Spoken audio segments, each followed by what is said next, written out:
कहीं भेट्टी पो हाल्छौ कि आफैलाई। ओइ सुन न, तिमीले मलाई देख्यौ कतै, म त खोजीमा छु आफ्नै, कहीं भेट्टी पो हाल्छौ कि आफैलाई। खासमा म हराएको थुप्रै भएछ, तर भर्खर चाल पाउँदैछु। खासमा म हराएको थुप्रै भएछ, तर भर्खर चाल पाउँदैछु कि म त हराएछु। किनकि अचेल मलाई मेरा कोठाका भित्ताहरूले चिन्दैनन्, म हिँड्ने यी गल्लीहरूले चिन्दैनन्,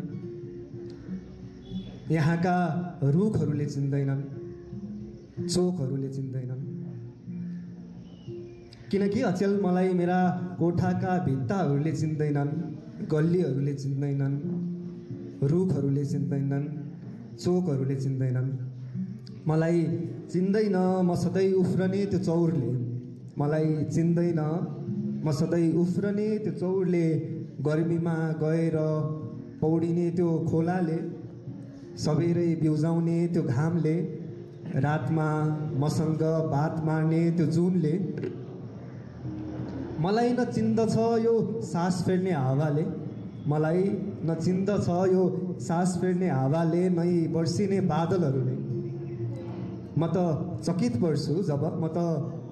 पर्छु जब ऐनामा हेर्दा नि देख्दिन आफूलाई, कोही अनजान व्यक्तिलाई हेरे जस्तो लाग्छ। म त चकित पर्छु जब ऐनामा हेर्दा नि देख्दिन आफूलाई, कोही अनजान व्यक्तिलाई हेरे जस्तो लाग्छ। म त चकित पर्छु जब आफ्नै छाया पनि आफ्नै जस्तो लाग्दैन।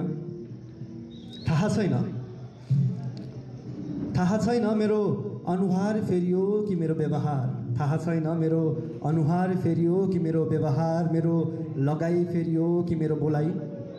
म त अनभिज्ञ छु आफ्नै बारे, आफ्नो आत्मा बारे, आफ्नो भावनाहरू बारे, आफ्नो सेरोफेरो बारे। आफू हराएको थाहा पाएदेखि खोजिरहेछु आफैलाई, सोधिरहेछु सबैलाई, बाटोमा डुल्ने बटुवाहरूलाई। म पहिले हिँड्ने गल्ली छेउको घरको बरन्डामा तमाखुको धुवाँ उडाउँदै बस्ने हजुरबुवालाई, चिया पसलमा चियाको चुस्की लिँदै तेस्रो विश्वयुद्धका गफ हाँक्ने युवाहरूलाई, दिनभरि सयौं मानिसका अनुरोध सुनेर पनि कहिल्यै नथाक्ने मन्दिरका देवी देवताहरूलाई बिन्ती बिसाउँदैछु म पनि, मलाई खोजिदिन प्रार्थना गर्दै। अनि ती गल्लीहरूमा, घरका भित्ताहरूमा, बाटो छेउका रुखहरूमा, बिजुलीका पोलहरूमा टाँस्दै हिँडेको छु एउटा पोस्टर, जसमा मैले खिस्स दाँत देखाउँदै गरेको मेरो कुमसम्मको फोटो छ र त्यसमाथि लेखिएको छ ठुला अक्षरले, म हराएको सूचना। Thank you.